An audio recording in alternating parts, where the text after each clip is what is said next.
it's time for another story time. Today's story isn't going to be a fun one. This story does contain mentions of like death and suicide and stuff like that, so if you're not in the correct headspace, I recommend just skipping this one. I thought that it would be important to talk about the hardest part for me about living in Japan and living in a foreign country in general. And this story is going to center around grief.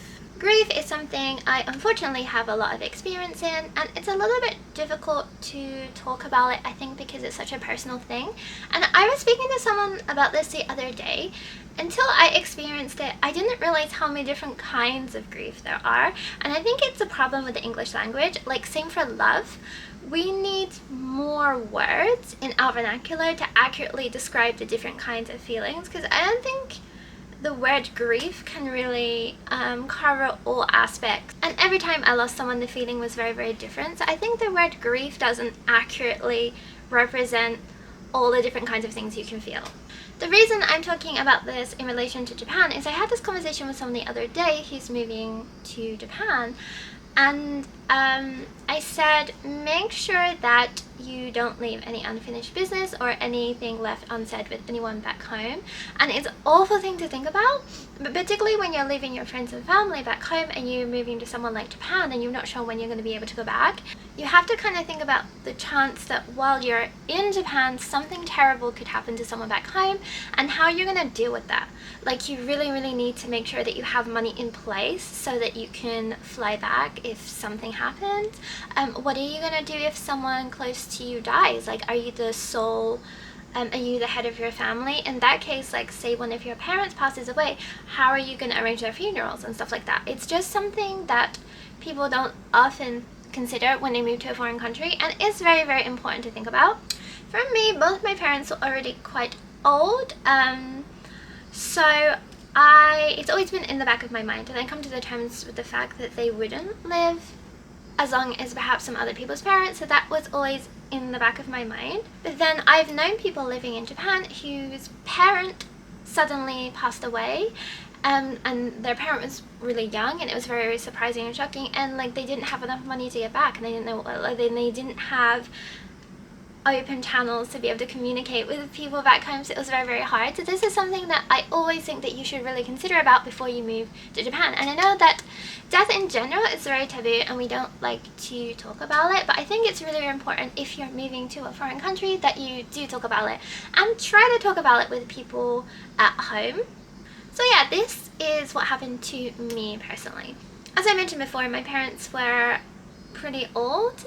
They had me when they were already pretty old, so I kind of knew this was coming. But one day when I was at work, and I think I was on my lunch break, and I remember I was in a sushi restaurant, and it was the kind when you're sitting at the counter and the sushi chef prepares it for you and puts it in front of you. And so I remember eating one piece of sushi. I remember this very clearly. It was negitoro. It was really, really good. And I was eating my sushi, and then I got a message from my brother on Facebook. I think it's hilarious that they sent my brother to give me this information. My brother is famously terrible at communicating anything, so I'm not sure why they asked him to break the news to me, but he mailed me suddenly and said, I'm really, really sorry, but your dad has passed away. And it was incredibly sudden because although my dad was like not the healthiest person, there wasn't anything to suggest that he would just pass away. So this was incredibly shocking for me. And this is the first time I experienced this kind of grief. I think it was just such a shock. I remember thinking, like, what am I gonna do, because I'm in fucking Asia right now. My mom's probably not doing well. I need to call my mom, I need to do this, I need to do that. So I was just very, very overwhelmed.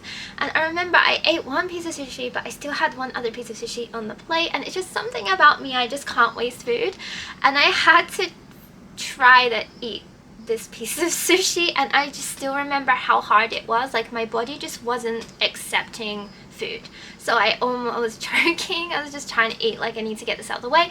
And then I was like, okay, I'll go outside and I'll call my mom. So as I stood up to go outside, my legs just weren't working anymore. Like, they just completely turned to jelly. It was really, really weird. Like, I knew that grief obviously is awful mentally, but I didn't know that it could affect you physically as well. Like, I couldn't walk, and I had to like hold on to the wall to be able to make it over to the cashier and pay. And I didn't want to look weird, obviously, because I'm already a foreigner and I'm freaking out in a sushi restaurant, and I didn't want them to think like the sushi was bad or anything. So I walked outside, and I remember just calling my mom. She was mostly crying and I couldn't really make out what she was saying, but I just said, okay, I'm gonna book a flight and I'm gonna come up to you as soon as possible.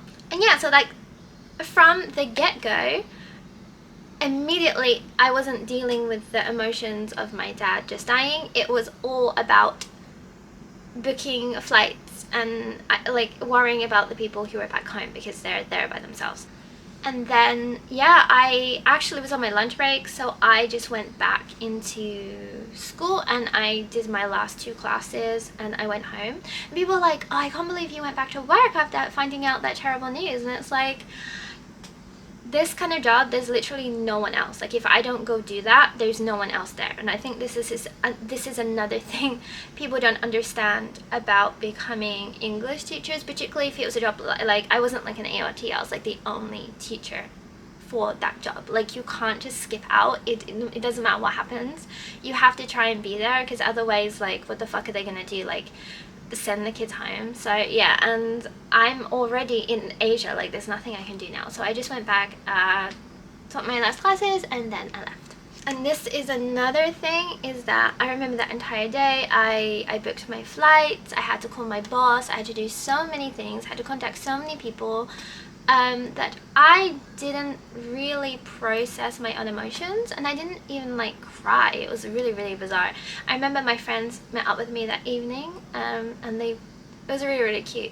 They made like a care package, and I can't remember half the things that were in it because I was so overwhelmed, but they bought me this pillow and it has like a heartbeat inside, and apparently it's supposed to replicate the feeling of being in the womb, and it calms anxiety. And that was really, really, really thoughtful and really, really nice. So yeah, but I remember that whole time like I didn't cry or anything. I was just very, very overwhelmed and shocked, and more thinking about what am I gonna do, because I have to go back to England. And of course the biggest part is you feel really, really guilty. You're like, well, maybe if I was there this wouldn't have happened, or like I'm all the way over here and like I can't help anyone, and I'm not helping out for the funeral, blah blah blah blah blah. So it was, the other thing is that when you're living overseas you have so much guilt about feeling like you're leaving the people home behind. So yeah, that was the first incident. Then the second one was, I believe, a couple of years later. Yeah, I had just woken up and I had some messages on Facebook, and I opened them and it was my friends, my high school friends from England, and they told me that my best friend, who I grew up with, and we were best friends since we were pretty small, I guess, and we spent, when we were younger, we spent like every day together. Like we was always at each other's houses, and he's just a really, really nice guy. He just suddenly commits suicide, and again it was just very, very shocking, I think, for all of us, because none of us saw this coming, and I didn't know what to do. And then once again it was just shock and just mailing people, trying to figure out what was going on, mailing my family because he obviously was close to my family too, and telling them the news. It was honestly just very shocking and horrible. That honestly was the worst one for me, because when my dad passed away, a lot of it was due just to the fact that he was drinking, or he didn't take good care of his body, and he was quite old, so it was a sad bit and sudden. But this one was just, I don't know, I was pretty inconsolable, because I think me and my high school friends were very, very, very, very close, and we all just very, very confused and mailing each other and making sure that each of us are okay, and trying to get like, we're trying to figure out like what happened exactly, because we don't exactly know. And that was just on another plane. Like those two feelings are just so far apart from each other, I can't even describe it. And then that one, obviously, I felt the most guilty, because I opened up our old chats on Facebook, and we didn't really chat that much in the last year, and I just felt like maybe if we had communicated more, maybe if we had been able to talk about it. When we were in the first few years of high school, I remember going to his house, and I remember he did try to take his own life, and luckily I was there in time for him to not get to that level, and like he was fine. And I don't know, we just never really talked about it again, and I feel bad that we didn't. Like, he wasn't very good at talking about that kind of thing. I think he largely kept those kind of emotions to himself. Like, we never really knew that it was this bad, so I always felt like maybe I should have done more. And of course, a big part of this is I really feel like if I had stayed in England, would this have still happened? Like, did I somehow, like, I don't know.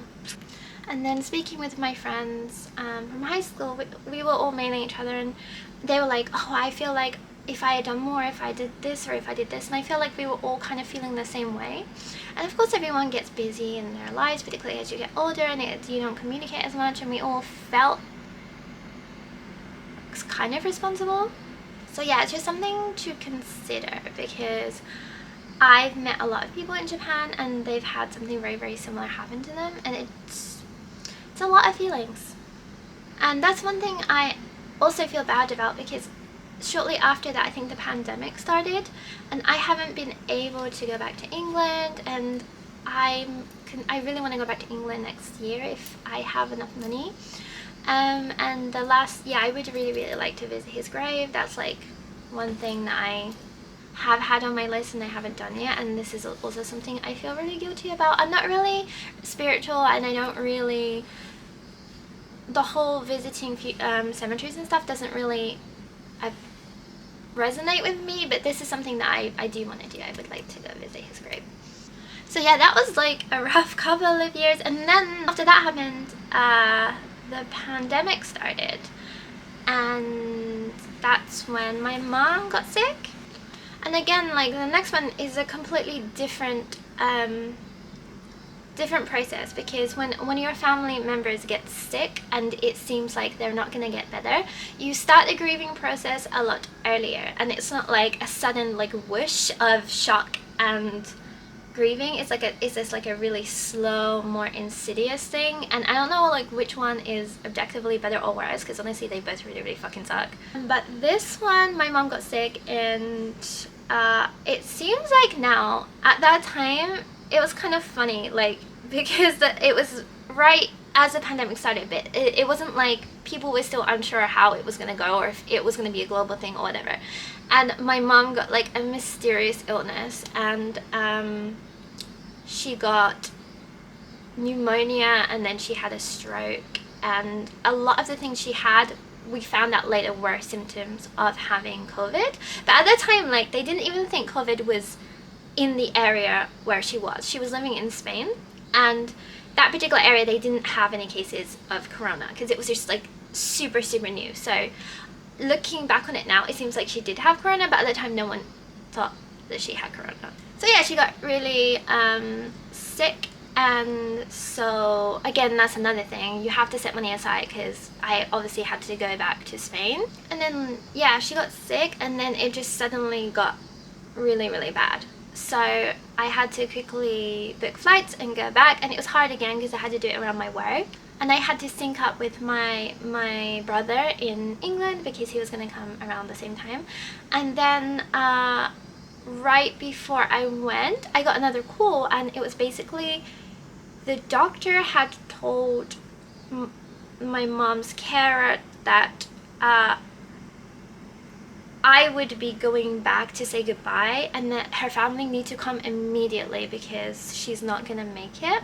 So bearing in mind that my flight was like, what, I forget how long it was, I think it took like 18 hours or something, they basically told me that she might not make it before I arrived. So on the plane, I wasn't sure if I was gonna arrive in Spain and my mom was already going to be dead, or like I was just going to say goodbye to her. So that was kind of like a very, very sudden shock.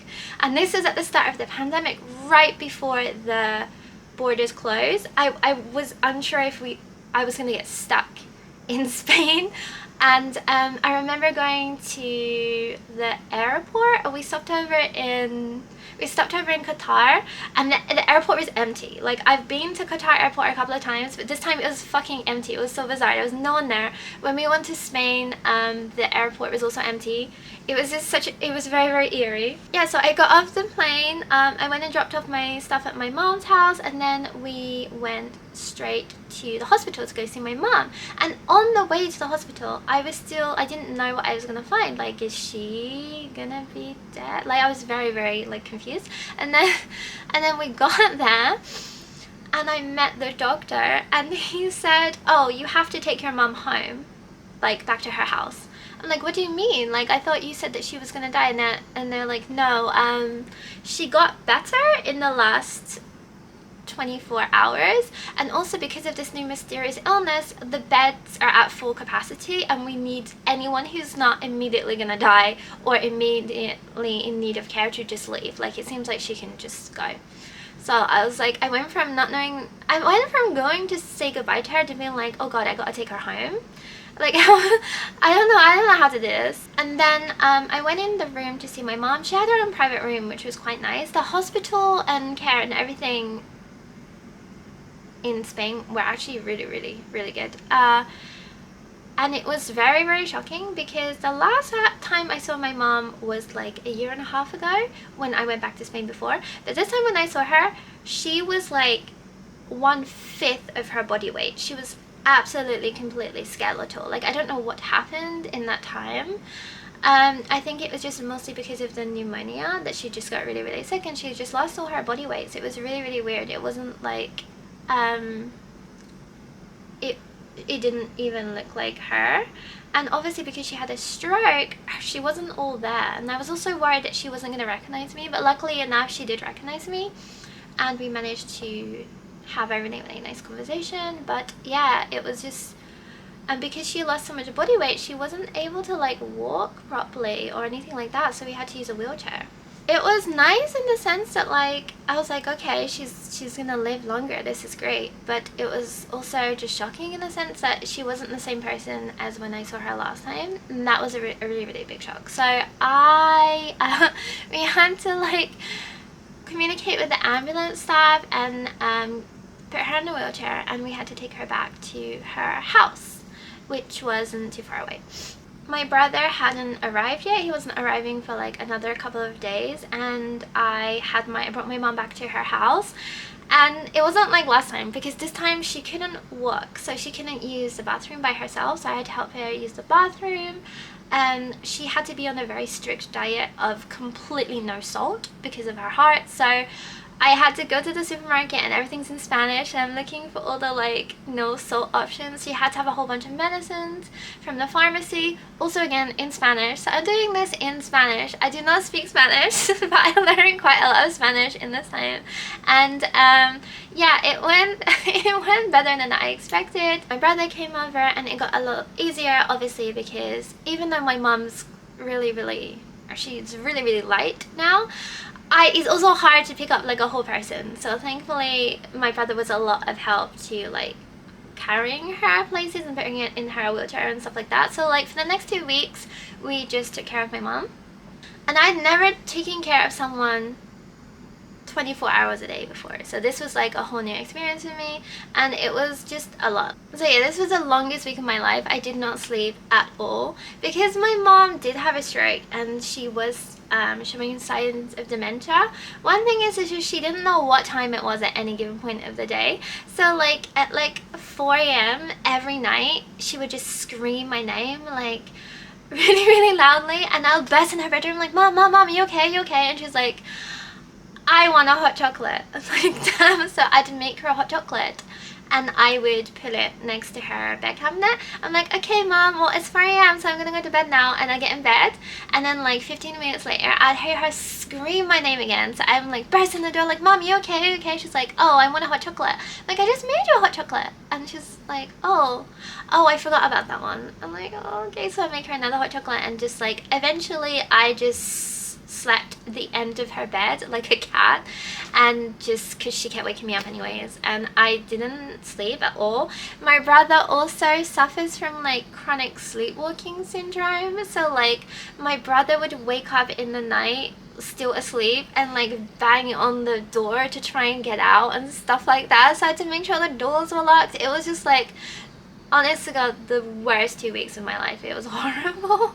I'm really glad that I went there because I got to spend a lot of quality time with my mom, and it was really eye-opening that she said, because when at this time I think she was like 72, she had never had any kind of like mental, she'd never been to a therapist, she'd never been to a counselor, and she told me she had one for the first time, like they gave her one, which is great. And she said that she's been suffering from chronic depression her whole life, and she just never really knew, because for that generation you don't really consider like mental illness. And honestly it made a whole lot of sense, and I think that she had been suffering from it for a long time, but she just didn't really want to talk about it. Particularly for British people, we don't talk about our emotions that much, and we don't want to burden the people around us. So I really understand why, and that made me really sad. I feel like if I had pushed her more into getting a counselor, maybe her life would have been better. And then obviously it came to the point where we had to interview new carers. We got a really nice carer for her. I had to buy lots and lots of things for her house. I need to write down like all her different medicines and like the dietary requirements and that, like, and stuff like that. And I just felt really guilty, like maybe I should stay here, because I'm really worried. Like she can't walk by herself. Like what are we gonna do? Luckily my brother came backwards and forwards like at least once a week from England to Spain, so I knew that she'd have some eyes on her at least. But it was just, I felt really guilty going back to Japan. I was gonna stay, I was thinking to extend my trip in Spain, but it was at the point where in the news they said they're gonna close the borders, so you need to leave or you're gonna be trapped in Spain. And this is like one of the biggest decisions of my life at that time, because had I stayed even like, I think it's like a week longer, I would have been fucking trapped in Spain, in a country again where I don't speak the language, and I'm not sure what I would have done for money. I would have probably had to work at like a shop around my mom's house. I guess I would have stayed in my mom's house, but like I don't know what I would have done, and I would have been trapped there for 2 years. And my mom did pass away shortly after it. She just had another stroke and she didn't recover from it, and she passed away. And the worst part was, at that time when she had her second stroke and she went into a coma shortly after I returned back to Japan, I had this awful fucking cousin who was mailing me on Facebook, aptly named Karen, might I add. That is her real fucking name. Her name is Karen. She was mailing me saying that I wasn't a good daughter because I didn't stay in Spain, and that if I was a good daughter I would fly back and like stay with my mom. And at that time, like, I'm like, I'm paying rent for this house, I have a cat, and I'll lose my job if I go back. And because if the border's closed and I get fucking trapped there, that's it. I've lost my job. What am I gonna do? I can't just leave my cat here. Like, my entire life is in Japan. Like, I didn't know what to do. And she was like, they're not gonna close the border. Stop being selfish. You're just making excuses. Blah blah blah blah blah. And then the border's closed, and I would have been trapped. So actually, I did make the right decision, I think. As much as I don't know, like, I still feel guilty about this. Right after the borders closed, my mom suddenly passed away. If I had gone back, I would have just been trapped in my mom's house alone for like 2 years. So I don't know. And particularly, like, I know I have a lot of friends who have lots of siblings, and their siblings will try and guilt them, like, oh, our parents are gonna get sick and you left to go to another country, blah blah blah blah blah, now I have to take care of them. So there's always that element of guilt. So once again, if you are considering moving to Japan or another foreign country, it's just something to consider, like your family dynamic, how you being gone is gonna affect that. And if you think about it in advance, you can put things in place so that it's, when something bad happens, it's not as bad, like it's manageable. I'm extremely lucky that my siblings were very, very understanding, and they never ever made me feel bad for staying in Japan, and they really, really supported me, so I'm very, very, very lucky for that. The only thing that I've heard about grief that was true is they said that you never really recover from grief, you just grow around it. And I really, really feel that. Obviously my friend suddenly committing suicide, that was the worst one for me, and I always thought that I would, like, time would heal it, but it has been like, it was recently just like the 4-year anniversary of that, and honestly it still feels almost as bad as the day that I heard the news. Like, it just doesn't get better, and it seems like it's the same for my high school friends. Like, we just never recovered from it. And that for me has been the worst part of moving to Japan. Thanks for letting me trauma dump you for about 20 minutes probably. Sorry this video isn't as happy as most of my videos, but I think it's important to talk about these things because I never really talked about this with people until it happened.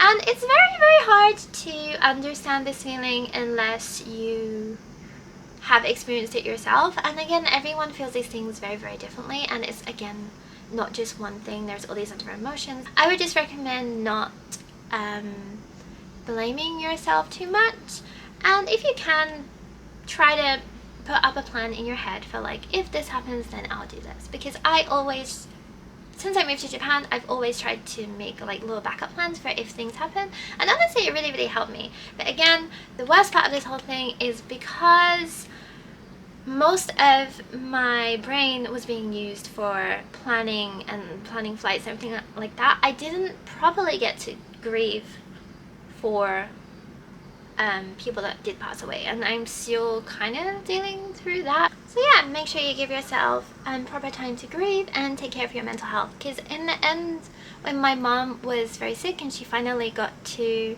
talk to a counselor about her mental health, it had such a good effect on her, and it made me realize how important mental health is. It doesn't matter how old you are. So thank you for watching, and let me know if you have experienced any of these things or how you deal with grief and stuff like that. I know it's not a fun thing to talk about, but I think that it does help if you talk about it. So thank you for watching, and as always, please subscribe.